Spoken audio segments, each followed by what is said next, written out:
Pada tahun 2015, Johnny dan Megan Coxey adalah pasangan muda yang berjuang untuk menemukan jati diri di Spartanburg, Carolina Selatan.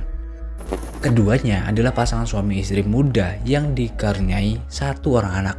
Namun, mereka berdua adalah pasangan yang dalam masalah besar.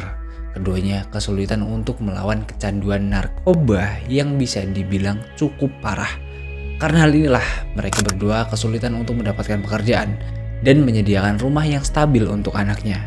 Keadaannya semakin diperburuk ketika layanan perlindungan anak mengambil alih hak asuh anak mereka.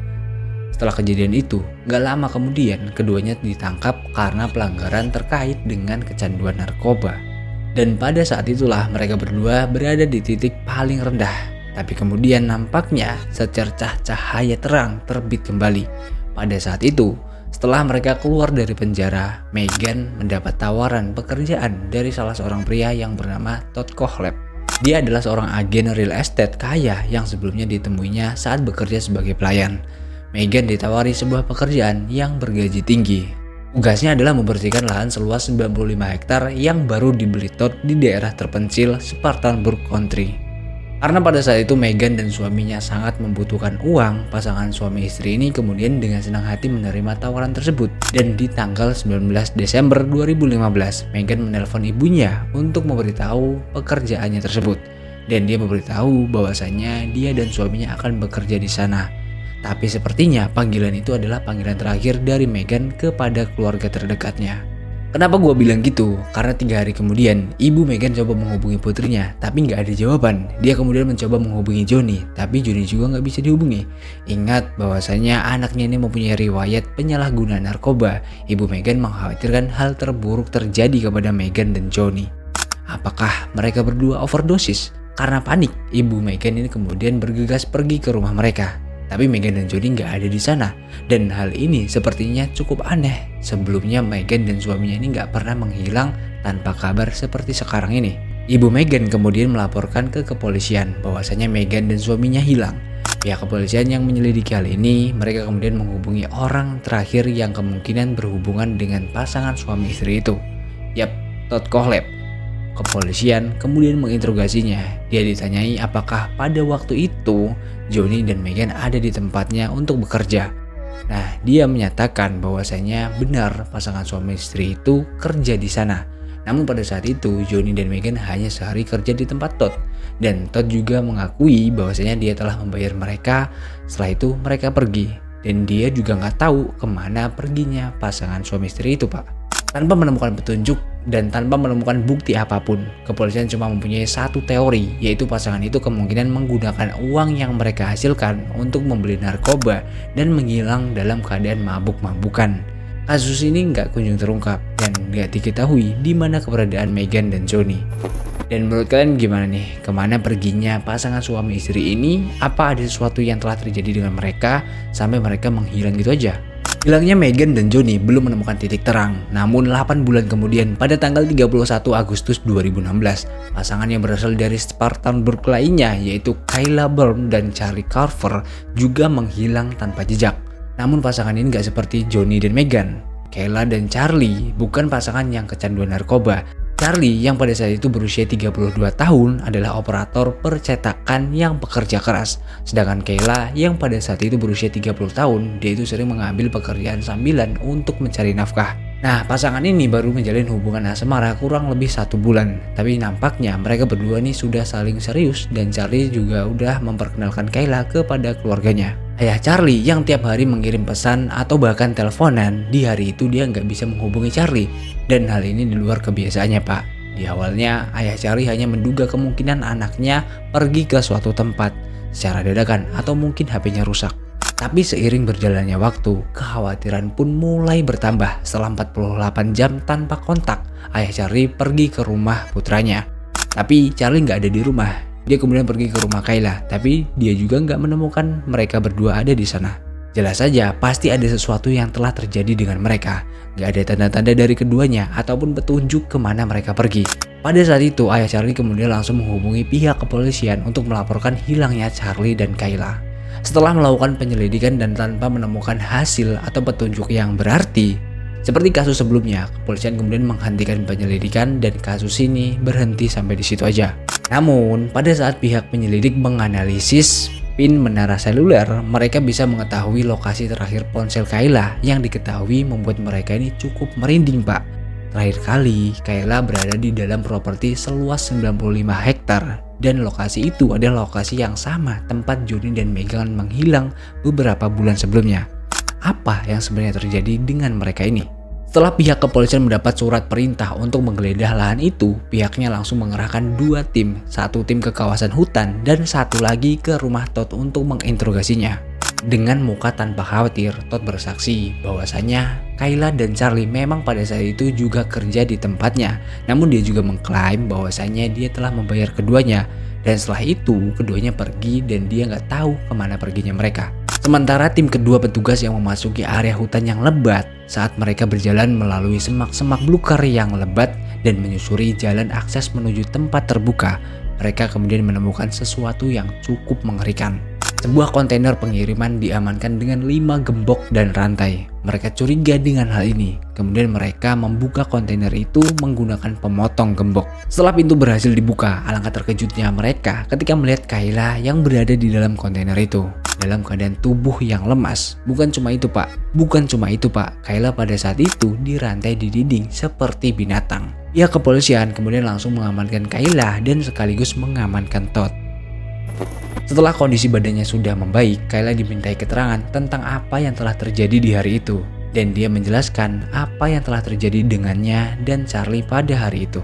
Jadi pada saat itu, bertanggalkan 31 Agustus 2016, Kayla mendapatkan tawaran dari Todd untuk membersihkan rumahnya yang ada di sana.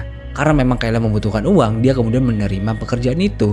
Nah, di sisi lain, Charlie sebagai pacar yang baik, dia menawarkan diri untuk membantunya. Dan bahkan dia menolak untuk dibayar. Ketika mereka tiba di rumah Todd, kemudian Todd menyambut mereka dengan senyuman. Tapi setelah mereka keluar dari dalam mobil, Todd langsung mengeluarkan pistol dan menembak Charlie 3 kali tepat di bagian dadanya. Sontak aja, Charlie terjatuh ke tanah dan tewas seketika. Kayla melihat hal ini, dia gak bisa berkutik. Dia diancam, "Jikalau kau lari, aku akan membunuhmu. Jikalau kau berteriak, aku akan membunuh keluargamu." Kayla hanya bisa berpasrah dengan penuh ketakutan. Dia juga menyaksikan bahwasanya jasad Charlie dibungkus menggunakan terpal biru dan setelah itu dia dikuburkan di areal hutan. Sementara itu, Kayla menjadi tawanan Todd dan dimasukkan ke dalam kontainer pengiriman. Di dalam kontainer itulah Kayla ditawan selama 65 hari untuk setiap harinya dia disiksa, diperkaos, dan diteror. Namun lagi-lagi dia nggak bisa mengelak dan dia hanya bisa menaati setiap perintah dari Todd. Karena dia sadar bahwasanya dengan melawan ada kemungkinan besar itu akan membuatnya mati lebih cepat. Dan yang lebih buruknya adalah kematian orang-orang yang dicintainya. Dan bahkan Kayla saat itu udah pasrah, Pak. Dia juga udah nggak menyangka bahwasanya dia akan diselamatkan pada saat itu. Setelah banyaknya bukti yang menuju pada Todd, dia pada akhirnya nggak bisa mengelak lagi dan mengakui bahwasanya dia telah membunuh Charlie dan menahan Kayla. Tapi bukan cuma itu, Pak, dia juga mengaku telah membunuh Johnny dan Megan dan mayat mereka juga ditemukan di kuburan dangkal dekat kontainer di mana Kayla ditawan. Tapi asal kalian tahu, Pak, korban dari si Todd ini bukan cuma mereka berempat, tapi ada beberapa korban lainnya yang jauh sebelum kejadian itu telah Todd eksekusi dan bahkan tanpa tercium oleh pihak kepolisian. Jadi sebenarnya siapa Todd Kohlhepp ini? Apa motifnya melakukan semua pembunuhan ini? Dengan harta yang bisa dibilang cukup banyak, sepertinya kalau itu adalah sebuah perampokan, kayaknya kurang masuk akal. Jadi seperti apa latar belakangnya sampai dia punya kecenderungan yang begitu keji? So langsung aja mari kita bahas mengenai latar belakang kehidupan Todd Kohlhepp sampai dia berubah menjadi pembunuh yang mengerikan. Todd Christopher Kohlhepp lahir pada tanggal 7 Maret 1971 di Florida dan dibesarkan di South Carolina dan Georgia. Ayahnya Kurt Kohlhepp adalah seorang dokter dan ibunya Regina Kohlhepp adalah seorang perawat. Keluarga Kohlhepp digambarkan sebagai keluarga kelas menengah yang berada. Saat usianya masih menginjak 2 tahun, kedua orang tuanya itu bercerai, Pak. Dan kemudian Todd ini tinggal bersama ibunya karena ibunya lah yang memenangkan hak asuh. Namun setelah itu ibunya kemudian menikah lagi dengan pria lain di tahun berikutnya. Dari kecil, hubungan Todd dengan ayah tirinya memang kurang dekat, dan bahkan Todd mempunyai keinginan untuk tinggal bersama dengan ayah kandungnya yang belum pernah dia temui selama 8 tahun sejak orang tuanya berpisah. Beberapa orang mengatakan Todd di masa kecilnya itu digambarkan sebagai anak yang aneh dan bermasalah. Dia seringkali menyendiri dan gak berinteraksi dengan teman-temannya. Dia juga dikenal karena temperamennya yang buruk dan sering marah tanpa alasan yang jelas. Selain itu, ada juga laporan yang mengatakan bahwasanya Todd ini sering melakukan penyiksaan terhadap hewan. Dia menembak seekor anjing dengan senapan BB dan membunuh seekor ikan mas menggunakan pemutih Clorox. Pada tahun 1983, Todd ini tinggal dengan ayah kandungnya di Arizona setelah ibu dan ayah tirinya berpisah. Dari sinilah Todd mewarisi hobi ayahnya, yaitu mengumpulkan senjata dan diajari olehnya untuk meledakkan benda dan membuat bom. Namun kemudian hubungan ayah dan anak ini semakin memburuk karena keduanya sering terjadi perselisihan. Pada tanggal 25 November 1986, Todd yang berusia 15 tahun menculik Christy Granado yang saat itu berusia 14 tahun di Tempe, Arizona. Dia mengancamnya dengan pistol kaliber .22 yang kemudian Christy ini dibawa ke rumahnya. Dia diikat, ditutup mulutnya dengan lakban dan selanjutnya Todd memperkaosnya.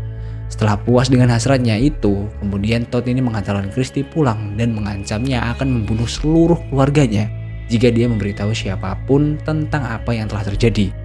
Namun hal ini gak membuat Christy takut Pak. Dia kemudian melaporkan hal ini kepada kedua orang tuanya. Dan atas hal ini mereka langsung membuat laporan dan pihak kepolisian langsung mengamankan Todd dengan beberapa tuduhan, yaitu penculikan, penyerangan seksual, dan melakukan kejahatan terhadap anak-anak. Di tahun 1987 dia mengaku bersalah atas tuduhan penculikan dan tuduhan lainnya kemudian dibatalkan. Dia dijatuhi hukuman 15 tahun penjara dan didaftarkan sebagai pelanggaran seks. Menurut catatan pengadilan, dia didiagnosis dengan gangguan kepribadian ambang dan tercatat memiliki IQ di atas rata-rata, yaitu 118. Pada bulan Agustus 2001, dia dibebaskan dari penjara setelah menjalani hukuman 14 tahun dan Todd kemudian pindah ke California Selatan, tempat ibunya tinggal. Selama masa penahanannya, dia menghadiri dan lulus dari Central Arizona College dengan gelar sarjana dalam ilmu komputer. Namun kemudian, di bulan Januari 2002 hingga November 2003, dia bekerja sebagai desainer grafis untuk sebuah perusahaan di Spartanburg, meskipun terdaftar sebagai pelanggaran seks. Pada tanggal 30 Juni 2006, Todd ini mampu mendapatkan lisensi real estate setelah berbohong tentang tuduhan kejahatan pada aplikasinya. Dari sini dia membangun sebuah firma yang memiliki selusin agen yang bekerja di dalamnya. Dia telah diakui sebagai agen terlaris di wilayah Carolina. Selain itu juga, dia memperoleh lisensi pilot pribadi dan beberapa properti di luar negara bagian. Pada tahun 2014, dia kemudian membeli hampir 100 hektar tanah yang terletak di daerah 9 mil dari komunitas More dengan harga $305.632. Selain itu juga, dia kemudian mengeluarkan kocek untuk memagar wilayah itu dengan menghabiskan total biaya sampai $80.000. Pada tanggal 6 November 2003, seorang pelanggan menemukan 4 orang tewas tertembak di Superbike Motorsport, sebuah bengkel sepeda motor Chesney. Korban kemudian diidentifikasi sebagai Scott Pounder yang berusia 30 tahun, seorang manajer layanan yaitu Brent Lucas yang berusia 29 tahun, seorang mekanik yaitu Chris Sherbert yang berusia 26 tahun, dan Beverly Guy yang berusia 52 tahun yang merupakan ibu Pounder. Nah, keempat korban ini ditemukan meninggal karena beberapa luka tembak di tubuhnya, terutama di bagian kepala. Namun kasus ini gak pernah terpecahkan selama bertahun-tahun dan sekaligus menambah daftar kejahatan misterius yang terkait dengannya.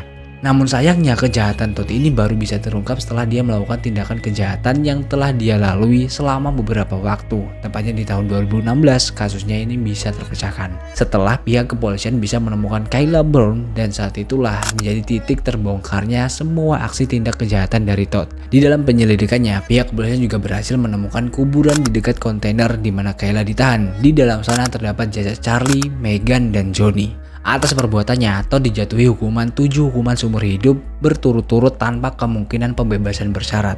Meski dia mengakui 7 pembunuhan, dia mengisyaratkan jumlah pembunuhan yang dia lakukan sebenarnya mencapai 2 digit. Tanpa kemungkinan dibebaskan, dia akan menghabiskan sisa hidupnya di balik jeruji besi.